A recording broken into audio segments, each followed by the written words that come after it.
Make sure that before you set this class up that you have the line of kennels or have the kennels out so we can put people in there because we're going to work on the recall. And also make sure you slip a laser into your back pocket so that you can actually demo that during the lesson on dog exercise. And I'd also have the snuffle mat out as well so you can demonstrate that because, again, it is one burning energy. All right, so once you got all your prep work done, all right, how did everybody's last week go? Did everybody set up a play date? Yes? No? No? No? You did! Again, remember to try to give away that gift the second or third week. And if they don't, just remember, hey, the more socialization practice your puppy gets, the thicker that bulletproof vest gets. And it's really important, especially at this age. Your puppies are a very important developmental period.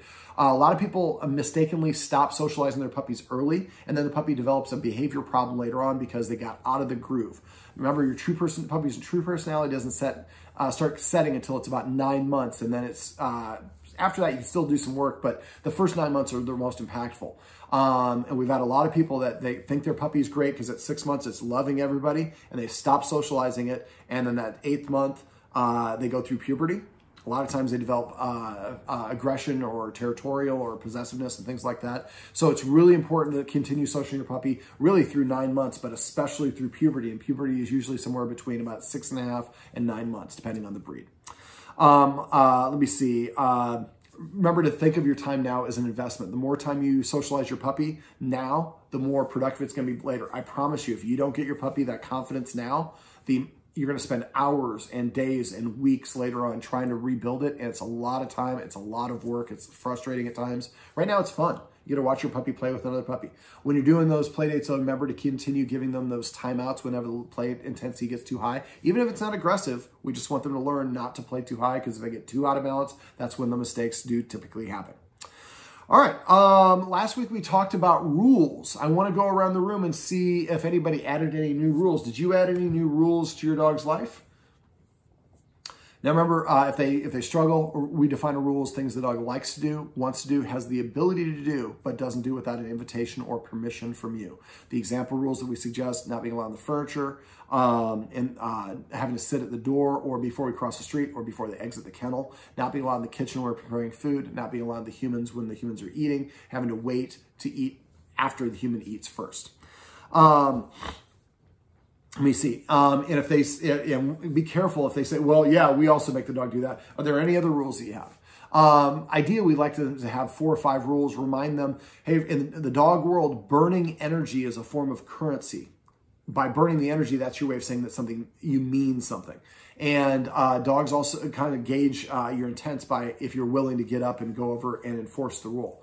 In the dog world, leaders, the leader dogs, the ones with authority, are typically the ones who are enforcing the rules. So if you don't have a lot of rules, don't have any rules, or don't have a lot of rules, your puppy can quickly see you as a peer. And if it sees you as a peer, then listening to you is optional. So those of you who have puppies out here who don't listen as well as you like, ask yourself, and you don't have any rules, that I can promise you there's a connection between those two.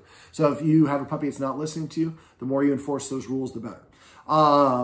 And I know that some of us love to have our puppies on the couch. I'm not saying that's a wrong thing, but that it says that we are the same. And you're going to have a long time to relax these rules later. So just like kids, you don't let the kids have access to the whole house. And when you go out of town, you leave them at home alone. You give them access to this room and then this room and that room. And as they show you that they're more mature, then they can be trusted. Then we gradually give them a little bit more access, So you can relax these rules later on. But it is much, much harder to enforce a rule once the dog has already gotten used to doing something without the rule than it is to introduce the rule now and relax the rule later on. So if you haven't already, please watch the video that we sent to you with David. He basically talks about all the rules that he suggests for his clients. It's almost exactly word for word what he goes through his clients who spend several $100s to have him come to their home. And you get to watch it for free by watching that video. So we'd recommend you have at least 3 or more rules in place. And for those dogs who are not listening or having problems, difficulty, more is probably better. Helps you develop the dog practice self-restraint. I want to go in the kitchen, but I can't because my humans are cooking. There's nothing blocking me. So now the dog is practicing self-control every time you go in the kitchen and make yourself something to eat. All right, last week's lesson, we went over the hurricane, teaching your dog to do circles. And we're going to do the demo this week. I want to see how everybody's puppy is performing. At this point, it's an easy one, so we're going to expect some really good hurricanes. Let's start right over here. Remember, for the hurricane, they should be treating at this point. They should be luring with this hand and treating from this hand. We'd like to see them kind of spiraling it over the dog's head and not having to lure them all the way around.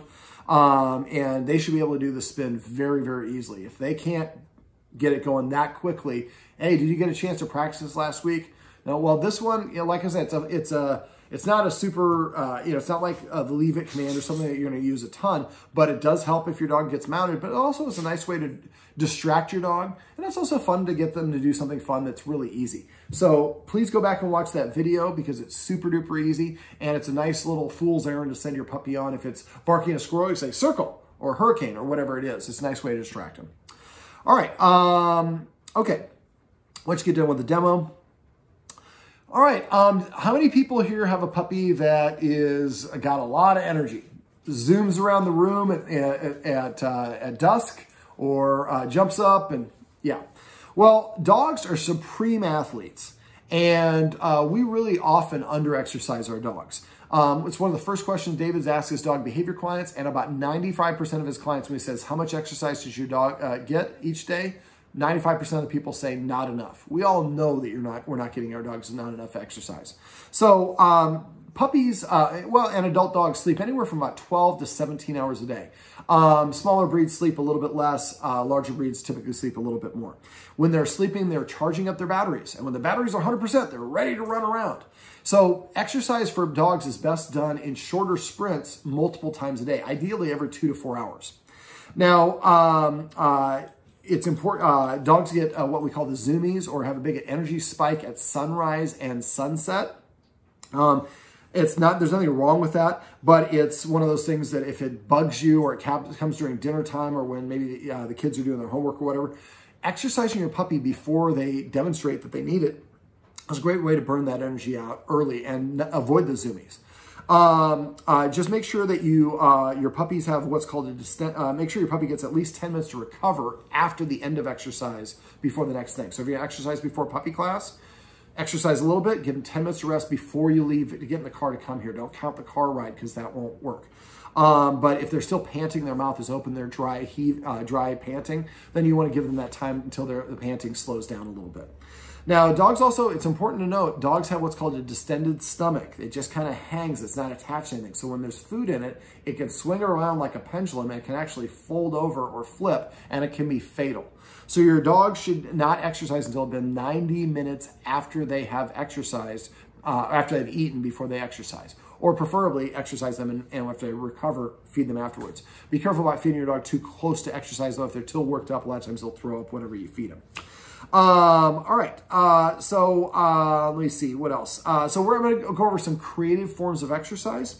And you're going to get a video on this that's going to cover this stuff. But one of the things we talked about in our Puppy 101 class, our Puppy Kindergarten, is, well, actually, I guess number one, let's go in the order that they are in the outline.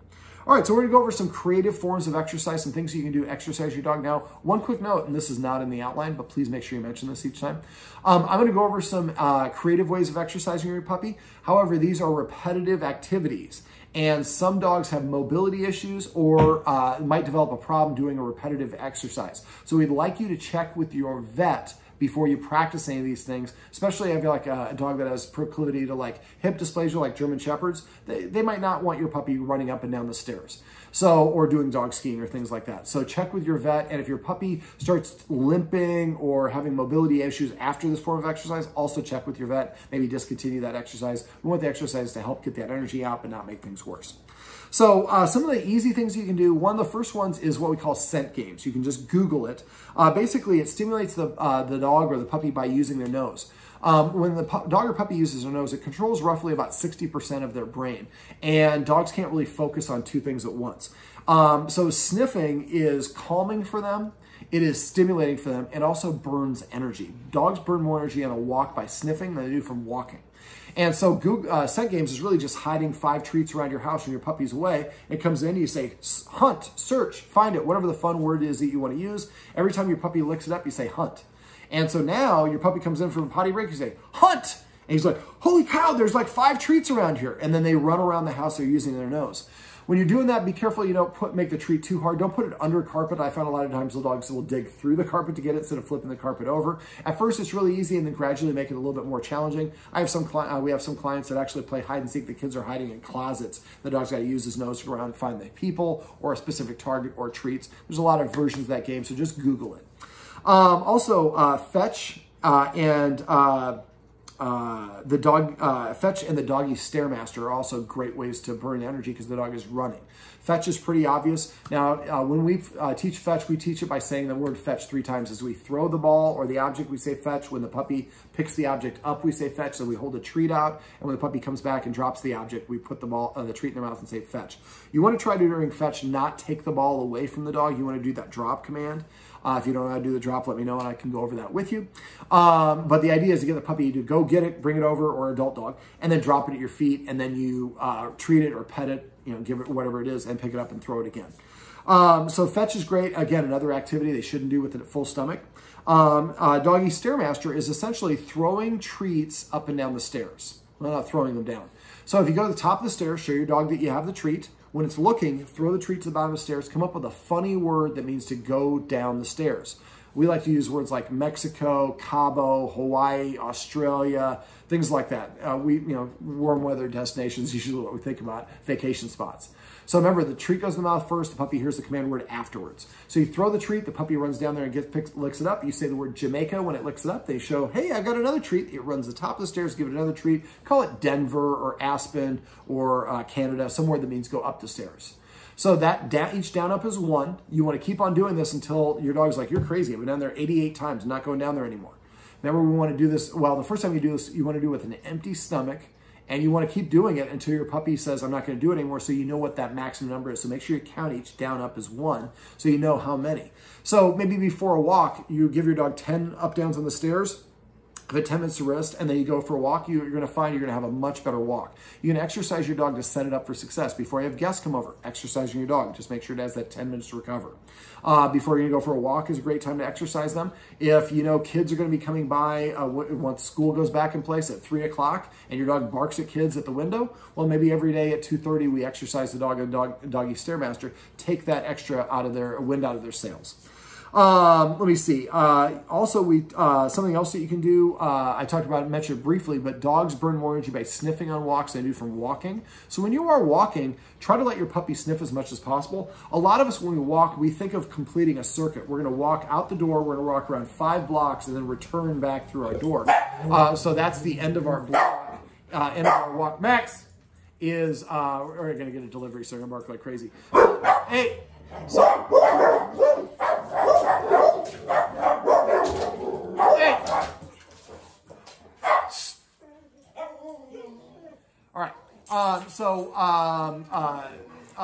remember, they can do things to set the dog up for success by getting them a little bit of exercise before activities.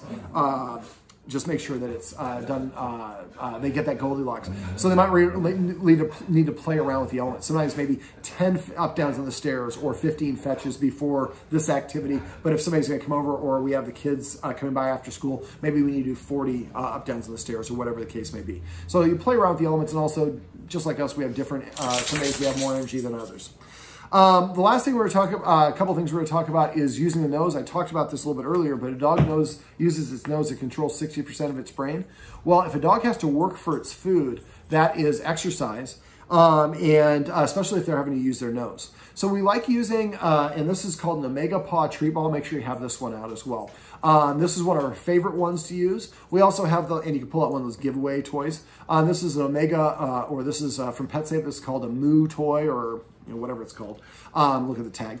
And so you put the so you got a little hole here. You put the treats in there and let the dog move it around. Now for the little ball, sometimes if you have these, they have like 4 little tabs on either side that keeps the treats from falling out too quickly. Sometimes it's too difficult. Your puppy will just give it up.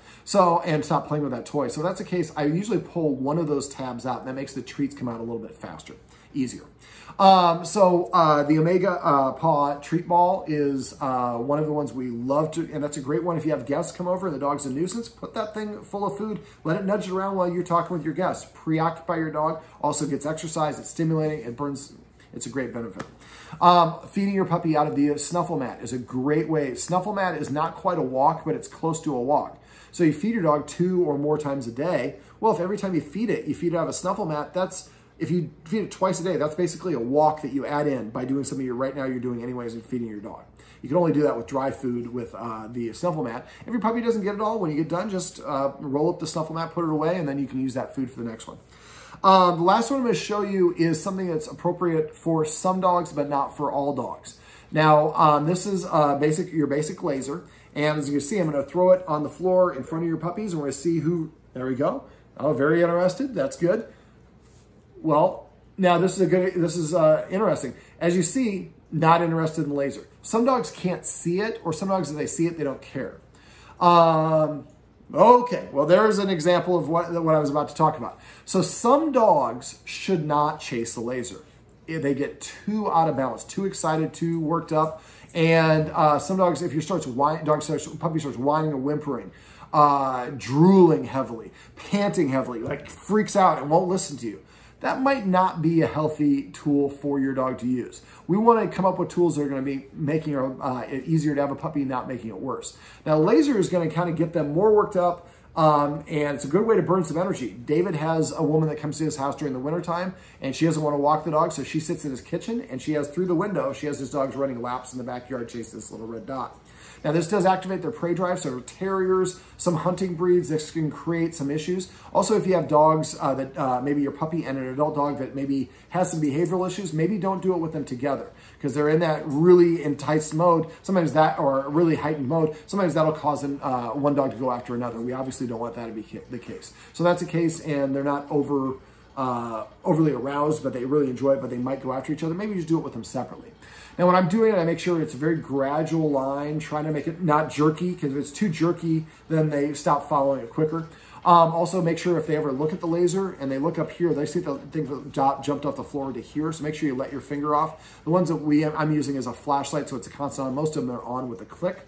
And if your dog, you click and that dog, because the dogs start looking around, pull the batteries out and just click, click, while you're watching TV without the laser appearing and desensitize the puppy for it. So, but again, if your puppy starts drooling, acting anxious or whatever, that might not be that might not be the right exercise for your dog. Again, make sure you check with your vet for all these things. We don't want to make anything worse. We want to make it come up with some tools. Exercise, again, is best done every 2 to 4 hours. So if you can come up with a routine, maybe wake up in the morning and let your puppy out to do its business, and then you do the treat tots on the stairs 22 times. Then you go take a shower while your puppy recovers, and then you feed him out of a snuffle mat. Well, now you got 2 forms of exercise already, and you haven't even eaten your breakfast first, but it'd be better before you feed him out of a snuffle mat if you eat breakfast first or eat at least a couple bites of something. And then maybe they play fetch a little bit later on. They're going to go for a walk and do a lot of sniffing. We use the Mega Paw treat ball for a snack between lunch and dinner. When people come home from work or the kids come home from school, before that, we set them up for success by doing another treat toss on the stairs. 5 minutes on the stairs of treat tossing on the stairs is equivalent to like a half an hour to 45-minute walk. That little segment you should probably talk about when you talk about the Doggy Stairmaster in the first place. So the idea is to come up with reasonable forms of exercise that you can do repetitively throughout the day, especially setting your dog up for success before a guest comes over, people walk by the house, or whatever the case may be. Now remember, these forms of exercise, some of them are not going to be good for certain types of breeds of puppies, and your vet might not want you doing some of those because it's a repetitive nature. So just go with your vet. That's what you pay them for. But if your puppy is naughty, your puppy comes up and is being rambunctious or whatever. Often it's, for puppies, they're either not getting enough sleep or they have too much energy and need more exercise. So if your puppy's naughty, ask yourself how long has it been since it's had a nap and how long has it been since it's had exercise. If it's been longer than a couple hours for either one of those, I would get them either a nap or the exercise. Exercise is going to be an amplifier or multiplier. More exercise will will amplify the problems that you have. Less exercise will amplify the problems that you have. More exercise will make it easier to fix the problems that you have. So if you have a dog with a behavior problem, exercising them before doing whatever the exercise is to fix the problem is a great way to set them up for success. So again, interpret that naughtiness as I need sleep or exercise. Or does anybody have any questions? Okay.